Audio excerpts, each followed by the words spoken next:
अस्सलाम वालेकुम dear students, मैं हूं शमा असलम आपके favourite YouTube channel copy class में।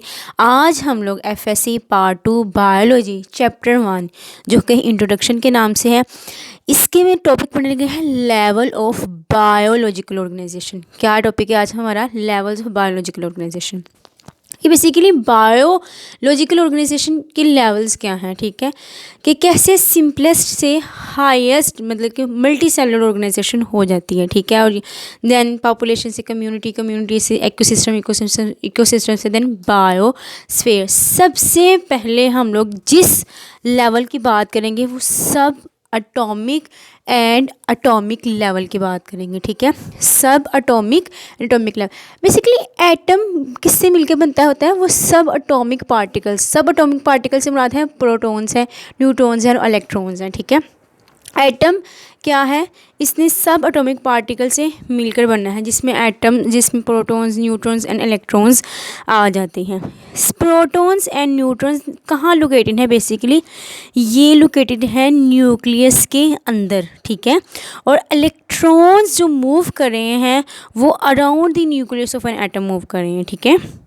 जो प्रोटॉन्स और न्यूट्रॉन्स हैं उन्होंने न्यूक्लियस के अंदर मौजूद होना है, और जो इलेक्ट्रॉन्स हैं उन्होंने मूव करना है around the nucleus of an atom. एक इंग्लिश साइंटिस्ट था जॉन डाल्टन, उसने 1800 में प्रपोज किया था कि एलिमेंट्स एक्चुअली जो एलिमेंट्स हैं वो मेनली किससे मिलके बने हुए हैं?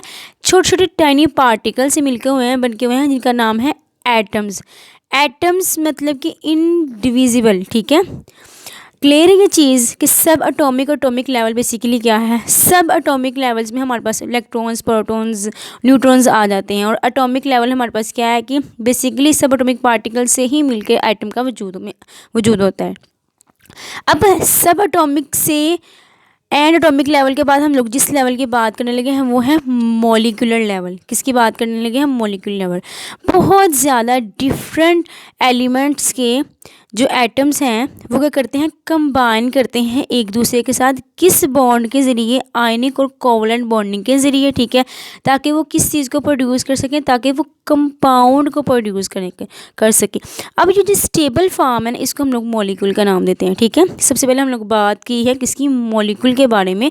मॉलिक्यूलर लेवल की बात करने लगे हैं तो इसमें कंसेप्ट बेसिकली हम लोग ये जानते हैं सबसे पहले कि मॉलिक्यूल बेसिकली क्या है, ठीक है। इन ऑर्गेनिजम्स किसी जानदार के अंदर क्या होता है जी? मुख्तलिफ एलिमेंट्स के जो एटम हैं वो कंबाइन करते हैं, एक दूसरे के साथ मिलते हैं आयनिक और कोवलेंट बॉन्डिंग के ज़रिए, ताकि वो क्या प्रोड्यूस कर सकें? ताकि वो एक कंपाउंड को प्रोड्यूस कर सकें। अब ये जो स्टेबल फॉर्म आई है ना, इसको हम लोग मॉलिक्यूल का नाम देते हैं। A molecule is the simplest part of the compound. Compound की सबसे सिंपलेस्ट पार्ट है ना, वो क्या है? मॉलिक्यूल है। And that still has a property, और जो कि इस बात की निशानदेही करती है कि इस कंपाउंड की खसूसियात क्या हैं। आज के इंतहाई हमारा इंटरेस्टिंग टॉपिक है। अगर आज आप इसको फुल वीडियो के साथ देख लेंगे ना, तो कभी भी पढ़ने या लिखने के लिए इसको दोबारा रीड करने की कॉन्सेप्ट को ज़रूरत महसूस नहीं होगी, ठीक है। इतना ज़बरदस्त ऑथेंटिक ये आपके पास लेक्चर आ चुका है। मॉलिक्यूल बेसिकली क्या है? सबसे कंपाउंड का सबसे सिंपलेस्ट पार्ट है, और जो इस बात की निशानदेही करता है कि कंपाउंड की प्रॉपर्टीज़ क्या होंगी। अगर हम बात करें हाइड्रोजन करना है, उसे कोवलेंट बॉन्ड बनाना है किसके साथ? दूसरे एटम यानी कि ऑक्सीजन के साथ, या सिल्फर के साथ, या फिर 2 नाइट्रोजन के साथ, या फिर 3 फास्फोरस के साथ। इस तरह से उसने कॉम्बिनेशन कर लेना होता है। Hydrogen can form covalent bond with 1 other atom. Oxygen हो सकता है, सल्फर हो सकता है, विद 2 नाइट्रोजन और या 3 एंड फास्फोरस।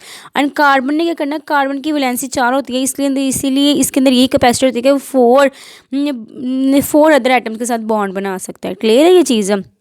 अब मुख्तलिफ तरह की जो बॉन्डिंग है, अरेंजमेंट इस बात की इजाज़त कर देती है कि बायोलॉजिकल मॉलिक्यूल किस तरह से कंस्ट्रक्ट होंगे और किस तरह से इनकी वैरायटी और कैसे कैसे इनमें कॉम्प्लेक्सिटी आएगी, ठीक है। अब 2 बेसिकली यहाँ पे अगर हम लोग जो मैंने डेफिनेशंस जो प्रोमिनेंट लिखी हुई है वो बेसिकली ये है कि मॉलिक्यूलर लेवल की कि मॉलिक्यूल की simplest part of a compound that still has properties of compound of that compound, ठीक है, जिसके अंदर ये प्रॉपर्टीज़ वो निशानदेही करे कि क्या बेसिकली खसूसियात होंगी कंपाउंड की। ये है मॉलिक्यूल, ये बेसिकली मॉलिक्यूल की डेफिनेशन लिखी हुई है। फर्दर टाइप्स क्या हैं जी मॉलिक्यूल्स के, एक हमारे पास टाइप है माइक्रो मॉलिक्यूल, दूसरी है मैक्रो मॉलिक्यूल। अगर हम माइक्रो मॉलिक्यूल की बात करें तो इसका क्या है, लो मॉलिक्यूलर वेट है, बहुत कम क्या है मॉलिक्यूलर वेट है, और इसका स्मॉल के इसका साइज़ भी क्या है वो भी छोटा है, ठीक है। अगर हम बात करें मैक्रो मॉलिक्यूल की तो ये है लार्जर इन साइज़ है और हायर मॉलिक्यूलर वेट है, क्या है इसका क्या है ज़्यादा मॉलिक्यूलर वेट है। अगर हम लोग इसकी मैक्रो मॉलिक्यूल की एग्जांपल्स की बात करें तो हम लोग इसमें कह सकते हैं कि ये देखें जिस तरह कार्बन डाइऑक्साइड है, वाटर है, ये किसकी एग्जांपल है, ये माइक्रो मॉलिक्यूल की एग्जांपल है, जिनका साइज़ क्या है छोटा है और मॉलिक्यूलर वेट क्या है बहुत कम है as compare to macro molecule. अब मैक्रो मॉलिक्यूल की अगर एग्जांपल देखें तो हमारे पास शुगर आ जाती है, प्रोटीन्स, फैट्स वगैरह, इनको हम लोग मैक्रो मॉलिक्यूल का नाम देते हैं, ठीक है। बायोलॉजिकल जो वर्ड है ना has two types of molecules, basically क्या है इसके अंदर दो टाइप्स के मॉलिक्यूल्स हमें नज़र आते हैं बायोलॉजिकल वर्ड में। एक तो हमारे पास आ जाता है ऑर्गेनिक मॉलिक्यूल क्या है और दूसरा इनऑर्गेनिक मॉलिक्यूल क्या है। ऑर्गेनिक मॉलिक्यूल ऐसा मॉलिक्यूल है जो कि किससे मिलकर बना हुआ है, कंटेनिंग हाइड्रोजन एंड कार्बन, और जिसके अंदर हाइड्रोजन और कार्बन इंक्लूडेड नहीं है वो इनऑर्गेनिक मॉलिक्यूल कहलाता है। क्या कहलाता है, इनऑर्गेनिक मॉलिक्यूल। नेक्स्ट हम इसकी देखते हैं फर्दर डिटेल कि किस तरह से हम लोग इसको डिफाइन करते हैं। An organic molecule is any molecule containing both carbon and hydrogen. Most abundant organic molecule है किसी भी जानदार में, वो क्या होते हैं बेसिकली, वो ग्लूकोज हैं, अमाइनो एसिड्स हैं, फैटी एसिड्स हैं, ग्लिसरॉल्स हैं एंड न्यूक्लियोटाइड्स, और न्यूक्लियोटाइड्स लाइक एटीपी है, एडीपी है और एएमपी है। क्लियर है ये चीज़, ये क्या है ऑर्गेनिक मॉलिक्यूल्स की मैंने आपको एग्जांपल्स दी हैं। अब बात करते हैं इनऑर्गेनिक मॉलिक्यूल्स की एग्जांपल के बारे में, तो वो क्या है, कार्बन डाइऑक्साइड है, अमोनिया है और वाटर है। नेक्स्ट बात करते हैं फर्दर जो लेवल की, जो है हमारे पास क्या है ऑर्गेनेलिज है और सेल लेवल है, क्या है ऑर्गेनेलिज है और सेल लेवल है। Large number of micromolecules and macromolecules arrange themselves, जो अब इसमें एक दूसरे से अरेंज हो सकते हैं तो उसने क्या बना देनी है, ऑर्गेनेली बना देनी है, क्या बना देनी है, ऑर्गेनेली बना देनी है। मुख्तलिफ तरह के नंबर ऑफ माइक्रोमोलिक्यूल्स और मैक्रोमोलिक्यूल्स ने क्या करना है, अरेंज इस तरह से होना है कि वो सेल बना दे और ऑर्गेनेलिज बना दे, ठीक है। A large number of macromolecules and macromolecules arrange themselves to form cells called organelles. Numerous, बहुत ज़्यादा तादाद में सब सेलुलर स्ट्रक्चर से क्या मुराद है जी, एंडोप्लाज्मिक रेटिकुलम है, राइबोसोम्स हैं, वो हमारे पास क्या आ जाती हैं ऑर्गेनेलिज में आ जाती हैं, सब सेलुलर स्ट्रक्चर्स में आ जाती हैं, और इनका क्या है मुख्तलिफ फंक्शन है, इनका मुख्तलिफ तरह से स्ट्रक्चर हमें नज़र आता है सेल के अंदर। अब जो अरेंजमेंट ऑफ ऑर्गेनेलिज है ना, ऑर्गेनेलिज की जो तरतीब है वो डिपेंड करती है कि सेल में इनकी वर्किंग क्या होगी, सेल में इन्होंने फंक्शन क्या परफॉर्म करना है। Cell membrane is present in all cells, चाहे वो प्रोकैरियोट्स हों या हमारे यूकैरियोट्स हों, सेल मेम्ब्रेन ने एग्जिस्ट करना है। डिफरेंट ऑर्गेनेलिज, मुख्तलिफ तरह के जो ऑर्गेनेलिज हैं वो हमेशा मिल के क्या बना देती हैं, वो सेल को बना देती हैं। और सेल क्या है हमारे पास, structural and functional unit of life है। सेल क्या है, structural and functional unit of life. अब क्या जब भी सेल्स होंगे देन टिश्यू लेवल एग्जिस्ट होगा, ठीक है। जब सेल्स होंगे देन क्या होगा, टिश्यू लेवल एग्जिस्ट होगा। स्टार्टिंग फ्रॉम किंगडम अगर हम मुनैरा से करें, यानी कि बैक्टीरिया एंड सियानोबैक्टीरिया के, तो प्रोटिस्ट इन सारे के सारा जो जानदार है ना वो सिर्फ और सिर्फ सिंगल सेल पर एग्जिस्ट करते हैं। बहुत ज़्यादा जो अगर हम लोग मल्टी सेलुलर ऑर्गेनाइजेशन की बात करें, जैसे कि बहुत ज़्यादा फंजाई हैं, प्लांट्स हैं, एनिमल्स हैं, तो जो उनका जो जानदार है वो किस पे मुश्तमिल होता है, ट्रिलियंस ऑफ सेल्स, खरबों की तादाद में जो सेल्स है ना उसके ऊपर जो होता है जानदार एग्जिस्ट कर रहा है, ठीक है। अभी हम लोगों ने जो बात की थी वो ऑर्गेनेलिस की थी और सेल लेवल की है। ऑर्गेनेलिस ने कब मिलके बनना, जब माइक्रो और मैक्रो मॉलिक्यूल्स ने अरेंज देमसेल्व्स होना, किस लिए, कि सेल्स और ऑर्गेनेलिस की फॉर्मेशन हो सके। और ऑर्गेनेलिस की जो अरेंजमेंट है डिपेंड करती है कि उन्होंने सेल में फंक्शन क्या परफॉर्म करना है, ठीक है। Arrangement of organelles are the division of labour within the cell. जब हम लोग अगर हम बात करें कि सिंगल सेल किस में पाया जाता है तो वो बहुत ज़्यादा प्रोटिस्ट में, किंगडम मुनीरा यानी कि बैक्टीरिया और सियानो बैक्टीरिया वगैरह में पाया जाता है, प्रोटिस्ट वगैरह में पाया जाता है। अगर हम मल्टी सेलुलर ऑर्गेनाइजेशन की बात करें या मोर देन वन सेल की बात करें तो वो किस में पाया जाता है, बहुत ज़्यादा प्लांट्स में, एनिमल्स में और फंजाई में एग्जिस्ट करता है। क्लियर है ये चीज़। सबसे पहले हम लोगों ने डिस्कस किया सब एटॉमिक, फिर हमने मॉलिक्यूलर लेवल, फिर ऑर्गेनेलिस और सेल लेवल। अब हम बात करने लगे हैं किसकी, टिश्यू लेवल की बात करने लगे हैं। किसकी बात करने लगे हैं, टिश्यू लेवल की। बहुत ज़्यादा एनिमल्स में भी और प्लांट्स में होता ही ये है कि सेल का ना ऑर्गेनाइज्ड होते हैं, किसमें, लूज शीट में। किस में होते हैं, लूज शीट में ऑर्गेनाइज होते हैं, या फिर बंडल्स बना लेते हैं ताकि क्या कर सकें, एक सिमिलर फंक्शन को परफॉर्म कर सकें, जिनका सिमिलर स्ट्रक्चर हो और वो इस तरह से ऑर्गेनाइज हो वो एक ही फंक्शन को परफॉर्म कर सकें, ठीक है। Which are similar in structure and function and perform similar functions. Clear है ये चीज़ कि बेसिकली टिश्यू क्या है। टिश्यू ने क्या करना थी, animals and plant cells organize into a loose sheet or bundles with similar in structure and perform similar functions। अब ये जो ग्रुप ऑफ सेल्स है ना, यानी कि जो सेल्स का ग्रुप इकट्ठा हो गया, इसने एक सिमिलर फंक्शन परफॉर्म किया है, तो इसको हम लोग बेसिकली टिश्यू का नाम देते हैं।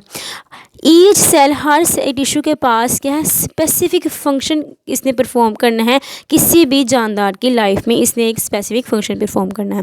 अगर हम लोग बात करें किसकी जी, प्लांट टिश्यूज़ के बारे में, ठीक है, तो वो बेसिकली क्या है, हम लोग दो इसकी कैटेगरीज देखेंगे फ़िलहाल, मेरिस्टेमेटिक टिश्यूज़ और परमानेंट टिश्यूज़। क्या मेरिस्टेमेटिक टिश्यूज़ बेसिकली क्या होते हैं जी, ये अनडिफ्रेंशिएटेड होते हैं। क्या होते हैं जी, अनडिफ्रेंशिएटेड टिश्यूज़ होते हैं।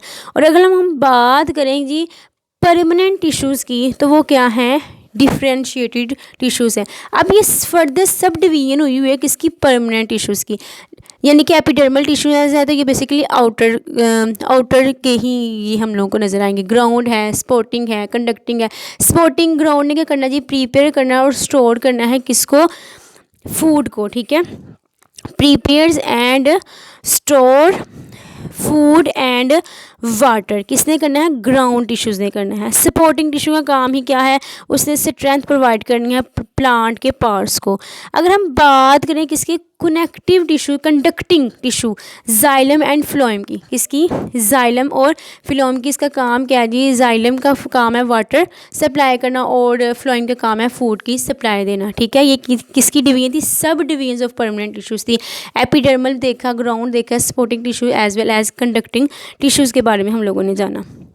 नेक्स्ट हम प्लांट टिश्यूज़ की बात होगी, हम लोग देखते हैं एनिमल टिश्यूज़ के बारे में। एनिमल टिश्यूज़ का क्या आगे, एपिथेलियल है तो इसने क्या प्रोवाइड करनी है जी, कवरिंग प्रोवाइड करनी है। क्या है जी, epithelial tissue which is a covering tissue. Connective tissue का काम क्या है जी, इसने सपोर्ट प्रोवाइड करनी है, इसने कनेक्ट करना है ब्लड को, बोन्स को, ठीक है, कार्टिलेज वगैरह को, इसमें वो उसका रोल आ जाता है। नर्व्स टिश्यूज़ की बात करें तो इन्होंने करना है नर्व इम्पल्सेस को एक जगह से दूसरी जगह पे लेकर जाना है। मसल्स टिश्यूज़ का काम है जिन्होंने कॉन्ट्रैक्टिंग टिश्यूज़ है बेसिकली, ठीक है, विच इज़ अ कॉन्ट्रैक्टिंग टिश्यू। अब देखें नेक्स्ट हम लोग अब टिश्यू लेवल की बात हो गई है, बट टिश्यू से क्या बनना है, ऑर्गन, फिर ऑर्गन से बनना है system. Different tissues of related functions assemble together, एक दूसरे के साथ इकट्ठे हो जाते हैं किसमें, स्ट्रक्चर में, और क्या परफॉर्म करते हैं, फंक्शन को परफॉर्म करते हैं, ठीक है। मुख्तलिफ तरह के टिश्यूज़ इकट्ठे होकर क्या करते हैं, different tissues of related functions assemble together, एक दूसरे इकट्ठे होकर किसमें, स्ट्रक्चर में क्या परफॉर्म करते हैं, फंक्शन को परफॉर्म करते हैं। Organ, different tissues of related functions assemble together in a structure to carry out or their functions with great efficiency are called organs। क्या कहते हैं उसको, organs कहते हैं। मुख्तलिफ़ तरह के जो ऑर्गन्स हैं उन्होंने ख़ास तरह के फंक्शंस को परफॉर्म करना होता है। मुख्तलिफ़ ऑर्गन हमें जब कंबाइन करते हैं इन्होंने क्या बना लेना है, ऑर्गन सिस्टम बना लेना है। क्या बना लेना है, organ system. Different organs combine to form diff organ system. जैसे कि डाइजेस्टिव सिस्टम की अगर हम लोग एग्जांपल लें तो बहुत ज़बरदस्त सुनिएगा, बहुत अच्छी तरीके से इंशाल्लाह एक्सप्लेन करूँगी। Organ system is much complex है, कि इसमें जानदारों में बहुत ज़्यादा कॉम्प्लेक्स है ऑर्गन सिस्टम, ठीक है। In animal organ formation is very complex and defined. In animal, organs are part of organ system. क्या है, ऑर्गन क्या है, ऑर्गन सिस्टम का पार्ट है जहाँ पे total functions are involve in one process. सारे के सारा जो फंक्शन होता है वो किस में इन्वॉल्व होता है, एक ही प्रोसेस में इन्वॉल्व होता है। अब ऑर्गन सिस्टम की जो कम्प्लेक्सिटी है किसी भी जानदार में वो किससे एसोसिएटेड है, उसकी ग्रेट रेंज ऑफ फंक्शंस पे और इसकी एक्टिविटीज़ पर, ठीक है। अब बात करते हैं organ of digestive system, stomach की डिटेल में। जब भी स्टमक का क्या काम है जी, इसने काम क्या करना है, फूड की डाइजेशन करनी है, इनके प्रोटीन मेजर पार्ट को डाइजेस्ट करना है। सीक्रेटरी एपिथेलियम होती है किसमें, स्टमक के अंदर। क्या होती है, सीक्रेटरी एपिथेलियम होती है स्टमक के अंदर, जिसने क्या करना है, सीक्रेट करना है, खारिज करना है गैस्ट्रिक जूस को, जो कि हेल्प कर सके किसमें, डाइजेशन में। अब मस्कुलर टिश्यूज़ की बात करते हैं जी। ये पहले हम लोगों ने बात की थी किसकी, सीक्रेटरी एपिथेलियम ऑफ स्टमक, जिसने क्या सीक्रेट किया है, गैस्ट्रिक जूस को। अब स्टमक के जो मस्कुलर टिश्यूज़ है ना, इन्होंने क्या करना है, कॉन्ट्रैक्ट करना है, ताकि क्या कर सकें, मिक्स कर सकें फूड को किसके साथ, इंजाइम टू द इंजाइम थोरली, मुकम्मल तौर पर, और मूव कर सकें फूड को कहाँ पे, पोस्टीरियर एंड में, ठीक है। दोबारा रिपीट कर रही हूँ, muscular tissues of stomach contract to mix food to the enzymes thoroughly and move the food to the posterior end. ये हमने बात की थी किसकी, स्टमक की। हमने एग्जांपल किसने देखी है, एनिमल्स में। अब हम लोग देखते हैं कि ऑर्गन जो लेवल है ना बहुत कम कॉम्प्लेक्स है as compare to animals in plants में, ठीक है। अब देखिए जैसे रूट्स है ना, इसका क्या काम है जी, इसने ज़मीन में ना पौधे को गाड़ना है, यानी कि एंकरिंग प्रोवाइड करना है, स्टोरेज करनी है फूड की, और एब्जॉर्प्शन करना है किसकी, वाटर की, और ताकि मिनरल्स की, ना सिर्फ वाटर की एब्जॉर्प्शन करनी है बल्कि मिनरल्स की भी एब्जॉर्प्शन करनी है, कहाँ से, सॉइल से, ठीक है। जिस तरह हम लोगों ने स्टमक में देखा कि डिफरेंट तरह के जो है ना पार्ट वो फंक्शन परफॉर्म कर रहे हैं, कहीं पे अभी सीक्रेटरी एपिथेलियम काम कर रही है, मस्कुलर टिश्यू काम कर रही हैं, ठीक है।